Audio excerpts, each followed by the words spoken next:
Thanks for coming out on a hot Saturday morning. Hopefully we'll be in the shade a little longer. I'm Matthew Rao. I chair BeltLine Rail Now, and we are the organizers of this event, and we're glad you're with us. We're not downtown at City Hall. We're not on the East Side Trail. We're here in Reynoldstown. Reynoldstown is one of the 45 communities connected by BeltLine Rail. A lot of people are just finding out about it, but BeltLine Rail is the reason for the BeltLine. And it's the thing that makes it work. A lot of people don't know we're in final design of the first segment of it, known as the Streetcar East Extension, which is going to take BeltLine Rail to Ponce City Market. And over the last year, a project that is moving forward has had a lot of shade and doubt cast upon it by a small group of highly organized, politically well-connected, and well-financed, mainly East Siders, who have the ear of the mayor and are causing Mayor Dickens, once the loudest proponent of this project, to hesitate.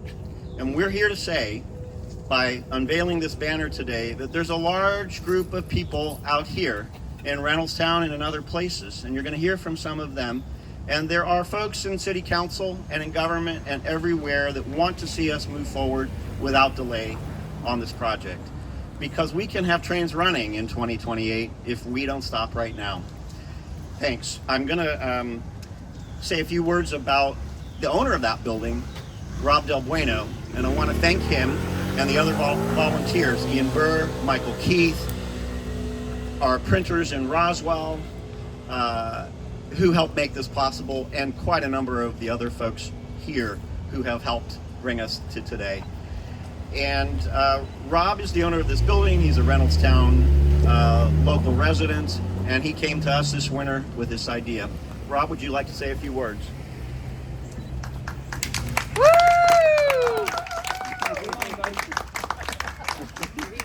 You're up. Hey, okay, so I'm Rob. I happen to be the owner of this building, and had it for a while, watched the neighborhood transform over the years, and of course when the BeltLine whole thing started happening, was really fascinated by that. Thought, oh my gosh, this is such a great thing for Atlanta. Atlanta needs this.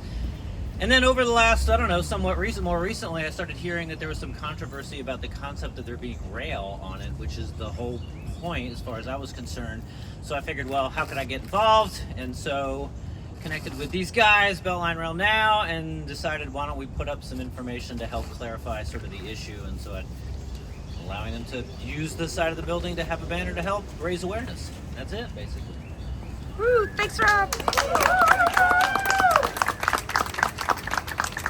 Thanks, Rob. I'd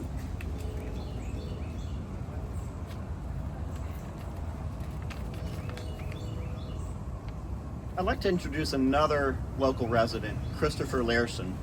Christopher is an architect developer based here in Reynoldstown, and he heard about this event and wanted to address us and say some things from a slightly different perspective. Thank you, Matthew. My name is Christopher Learson.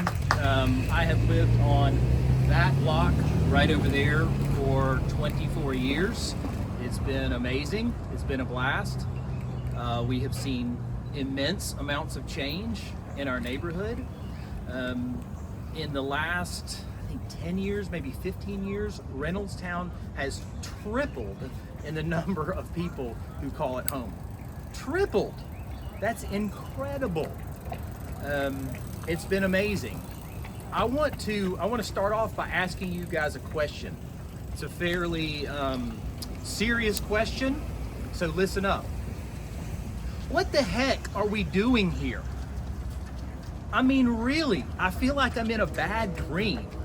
It's 2024 and we're discussing whether or not transit should be on the BeltLine.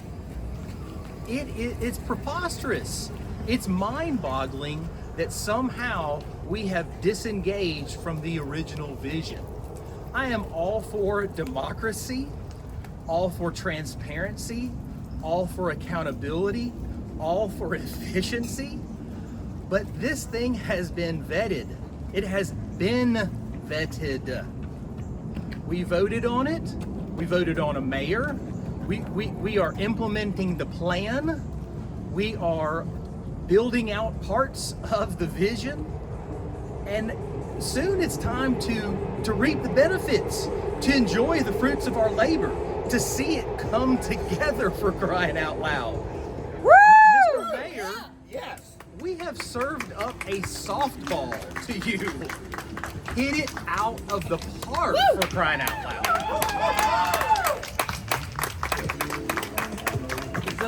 The BeltLine, if you back up for a second, the BeltLine is truly a beautiful idea. It is once in a lifetime opportunity to get together land use and transportation and land use together. It's so rare. It is so unique, y'all. I can't stress this enough. The reason why it's cool and attractive and award-winning is because of those two things coming together. It can't be one, it can't be the other. It can't be progressive land use or progressive transportation. They have to be together. They're inseparable. It's this synthesis that cannot be detached. And when we detach it, it's just meh. It's not good. Atlanta has to decide, what do we want to be when we grow up? We're not some city that just has better weather than Orlando. We're not just a big Birmingham. We can't say to Greenville, oh well, we've got Home Depot. We've got to grow up into becoming a beautiful big city. What else was I going to say? I want to leave you with the idea: you cannot separate the progressive land use and the progressive transportation. They have to go hand in hand. Thank you.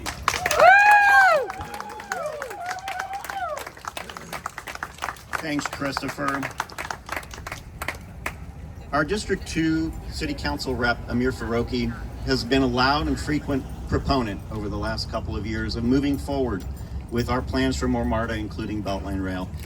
And due to a parenting commitment this morning, he cannot be here in person, but he wrote a letter that I'm going to read to you that says so much. He says, "Good morning, attendees. Thank you to BeltLine Rail Now for allowing me the opportunity to share written reflections today. I could not join you all this morning due to a parenting commitment, but that does not reduce my commitment to seeing light rail on the BeltLine. There are many reasons to follow through with the investment and planning that light rail that has been done to date, but two are most compelling to me. First of all, rail, above all other technologies, is proven in countless cities across the country and the world. We have studied other modalities. Light rail delivers. We should, of course, be good stewards of public dollars. That is a must. Yet affordability and vibrancy, and yet we are also called to be good stewards of the city's future. Livability, affordability, vibrancy in all corners of the city are tied to this transit project. It's time to stop second-guessing ourselves and commit to being bold and transformative. The second reason to finish what we started is that we do not exist in a vacuum. As much as we love Atlanta, it is not the only place to live. We are in constant competition for jobs and people in the metro region and across the South and the Sun Belt. Our peer cities, close and far, are not hesitating to invest in light rail and other forms of transit. They see the immediate and long-term benefit of these investments. They are building vibrant, livable communities, and they love beating us when they can. When we dawdle, we lose. If we want to ascend from a big American city to one in the upper echelons of great American cities and global cities, then in global cities, then light rail on the BeltLine is an investment we need to make. Let's get it done. Our future and future Atlantans will thank us. Thank you, Mayor. We appreciate your leadership on the City Council and your vision for Atlanta. Transit and Trail Together already exist in Charlotte, our neighbor to the northeast, and they're expanding theirs. Where did they get the idea they got it here? And someone who can speak to that idea and what it means to the city is someone we've grown to know well over the last few years, our City Council President, Doug Shipman.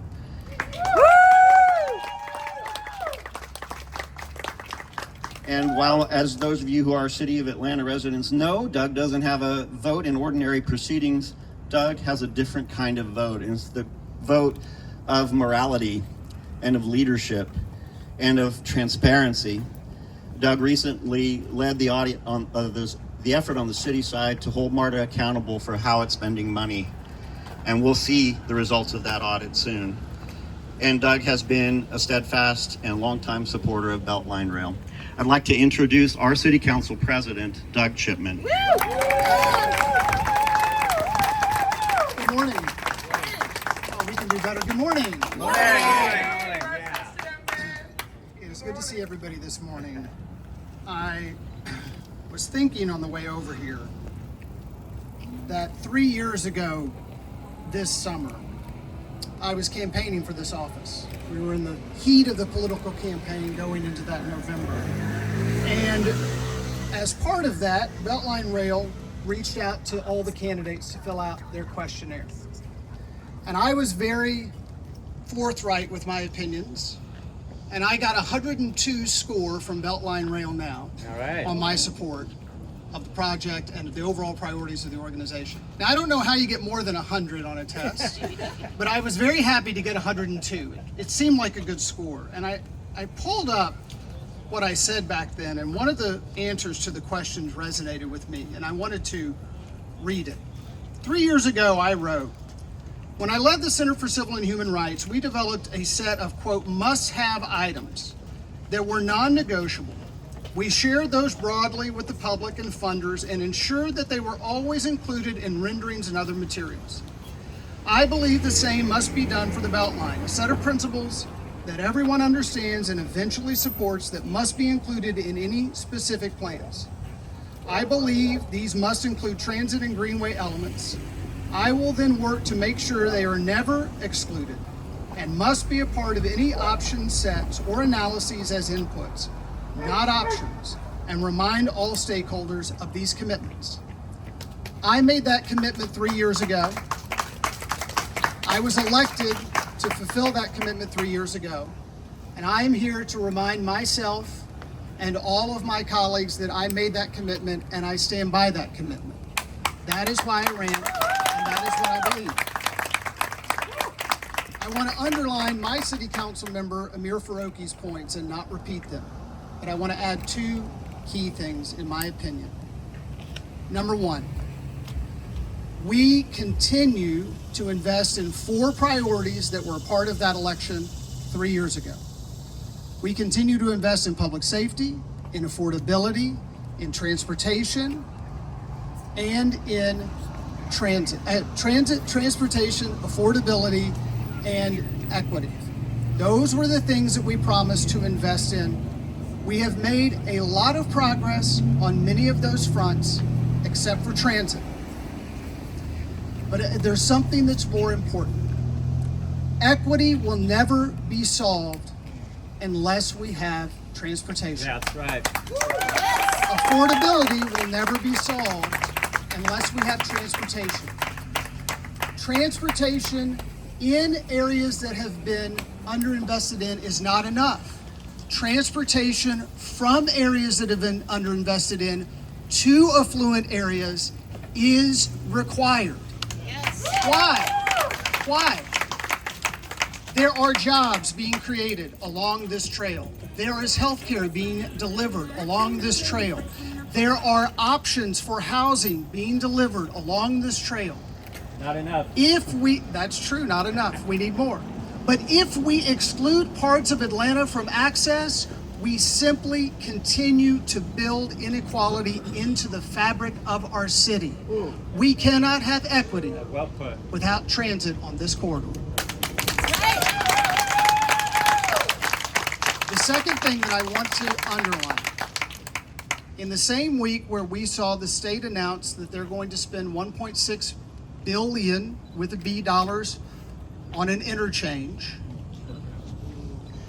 and a project that will cost $4.6 billion for 15 miles of toll roads north of the metropolitan area on Georgia 400. For 50 years. What? That, in my math, is $6.2 billion. During a summer in which we continue to suffer from heat, from humidity, from rainstorms, and from air quality that is below health standards. Climate change is here. We cannot have a healthy Atlanta without more mass transit in Atlanta. We have to face the reality that our economic future, our health future, our vitality is at stake with climate change.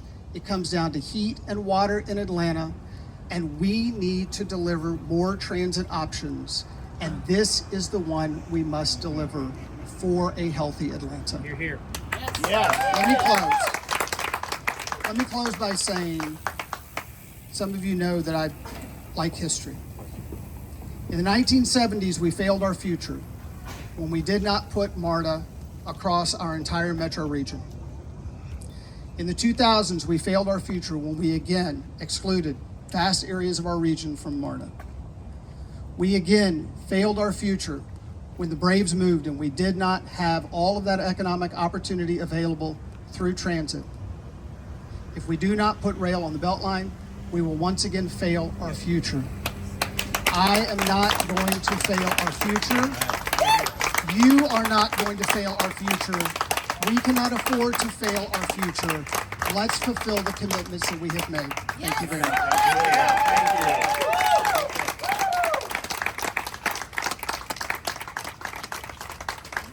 There wasn't anything. All right, and there we have it.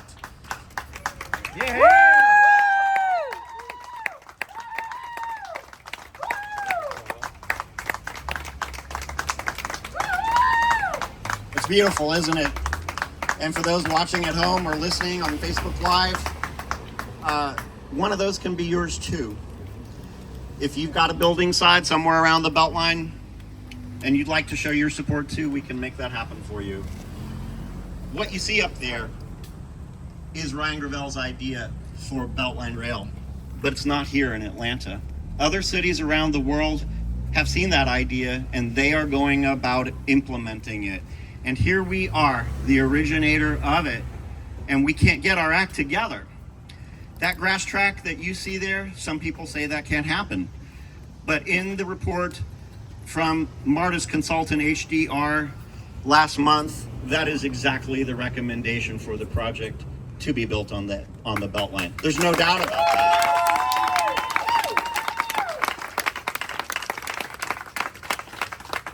Some people say there's not enough money for this, and I'd say we can't afford not to do this.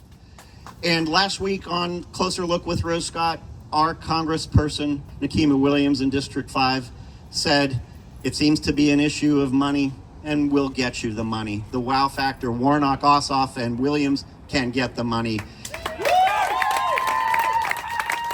In fact, Secretary Buttigieg has given over $15 billion away so far to American cities, and we've gotten less than 100 million. Why is that? He announced the Biden Infrastructure Act here in Atlanta and specified the BeltLine as a light rail project it's meant to fund. But we're not asking for the money. What this is about is calling people to action to demand that their leaders deliver.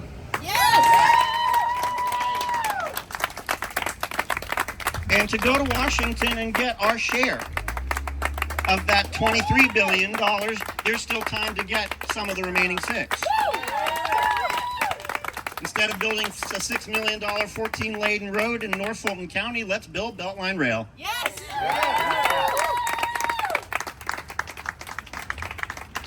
There's one final speaker I'd like to bring to the mic here, and it's Neill Davis, a longtime Reynoldstown resident and a public policy and social policy expert. Neill, would you like to say a few words?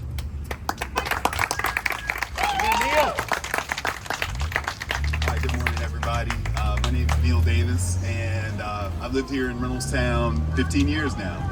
And what I can tell you is I've seen the neighborhood change, I've seen the city change. Before I lived in Reynoldstown, I did go to Morehouse College, so I've also seen what transportation looks like from a side of town that doesn't necessarily get so much support in terms of transportation. And one of the things that we really have to keep in mind is, you know, there is a certain amount of struggle. I don't want to call it a fight.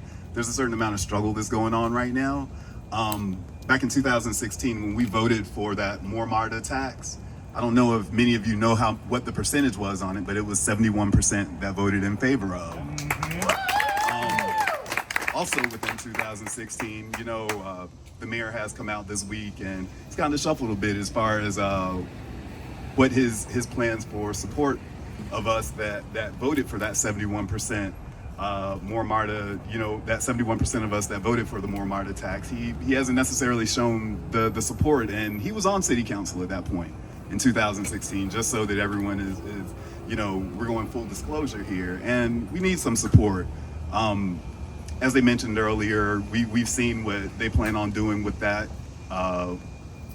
with, you know, the north side of town. Us looking at them starting up the toll road again and giving someone a 50-year crack at it, you know. Some of that funding should come back towards the central infrastructure here. You know, we just hit that point where we exceeded 500,000 people actually within the city of Atlanta. And everyone always talks about how Atlanta has 6 million people here. If we're doing math, you know, this is really basic back of the envelope math. That means that we have about 5.5 million people coming in here and using this infrastructure. The BeltLine Rail is one of those ways that we are able to alleviate some of that stress, you know, some of the financial stress, some of the mental anguish that so many people have from sitting in vehicles all day long. And for the world of me, I don't understand what the big deal is. Again, we voted 71% in favor of getting this. And it was very explicit within that more MARTA tax. LRT was one of the first things that shows up on it when you actually take the time to go and read the information. And you know, everyone's getting caught up in the minutia of, you know, what does light rail look like? Light rail, you know, it's fine that he wants to go and do pods. Streetcar is a little bit heavy, but, you know, this is the time for Atlanta to show, you know, to show his chops at this point. We can be innovative. I ride bikes a lot. My bike is here to the left. And I will tell you, the number of trolleys that I see riding around the streets, you know, even if you were to take some of this space that's on the side here and pave it or do whatever, we could electrify those trolleys and even run them along the side. You know, that could come at a far less cost than us going through and trying to do another heavy rail situation, or maybe even the cost of a light rail. But if you're looking at something, you need to be looking at viable solutions like that instead of going into pods. You know, pods are another way to privatize people's movement. No more paving. And it, again, those are little things that we can look at, but that privatizing of people's movement is something that we should really take into consideration. You know, this is supposed to be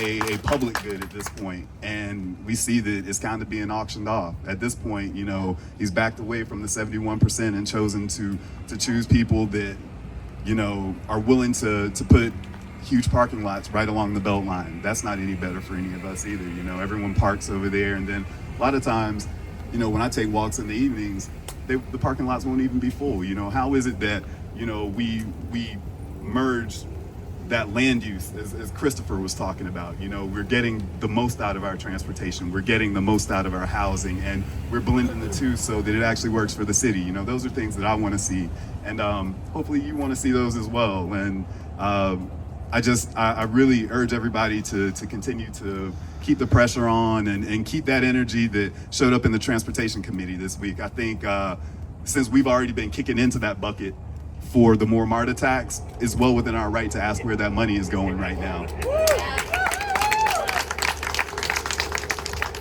Thank you, Neil. And there's one person here, in case you didn't realize it, this year's an election year. We've got one city council position open due to someone's resignation. And there are 5 candidates for that seat, and that seat is a seat that all of you who are registered to vote in the city of Atlanta will vote on in November. And there's one candidate who asked to say a few words this morning, who took the time to come out here, and it's Devin Barrington Ward. And we've got about 2 minutes in our program, Devin, if you'd like to say a few words. Thank you for the height challenge, people. It's our city and we want it now. It's our city and we want it now. It's our city and we want it now. It's our city and we want it now. I was watching TV early this morning, and they had the J.J. Wentworth commercial, and they always say, it's our money and we want it now. Well, it's our city and we want rail now. I'm from the city of Atlanta, and I remember when I was in middle school, because I was paying attention there. I'd always been kind of a nerd. And I was paying attention and watching the local news, and I saw this transformative project called the BeltLine. And the thing that the BeltLine was anchored around was trails, it was development, but it was also rail. And the reason why I thought that that was such an interesting concept was because I had grown up in a city that had lacked lots of rail options. My parents, who are New Yorkers, don't hold it against them, but they always talked about how Atlanta needs to grow up, how we want to be a big city, but we don't have big city accommodations, how we don't have big city infrastructure, how we don't have big city capacity. It's time for us to expand our capacity, and it's time for us to put people in office who have a commitment. We're not approving anything else along the BeltLine unless it's rail, period. And the reason being is because I come from communities who have been left behind, who have been sold so many promises in the city of Atlanta, and people have lied to them. People have not made good on their promises, and it has left them stranded. It has left them transit poor. I don't believe that affordable housing is affordable if you can't afford to get around. We need to redefine the definition of what we are calling affordable, because if you are spending all of your money on transit, if you are spending all of your money on trying to figure out how to get around in this city, it becomes cost prohibitive to live in the city of Atlanta. So many people are being pushed out of this city because of development that is not anchored with public accommodations. We have to anchor our development with transit, because how we move people around the city is how this city grows. For far too long, we have been doing study after study, report after report. We know what it is, just build the damn rail. And so you have my commitment as your next city council member, along with my next council president, Doug Shipman, that this council will put the administration to task. We will take them to task to make sure that they are prioritizing the use of our public money to benefit the public good, and there's no greater benefit to the public good than BeltLine Rail Now. What do we want? When do we want it? What do we want? When do we want it? What do we want? When do we need it? When do we need it? When do we need it?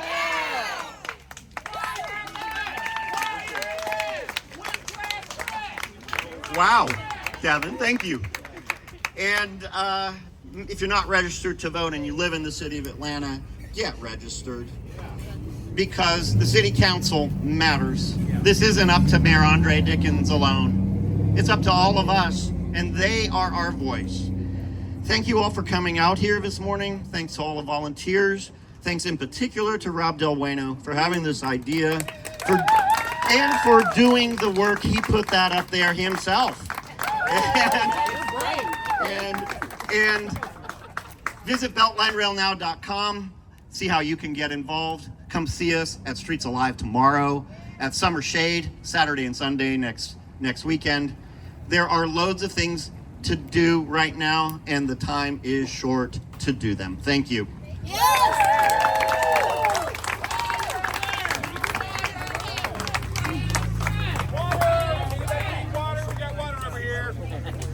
Maybe.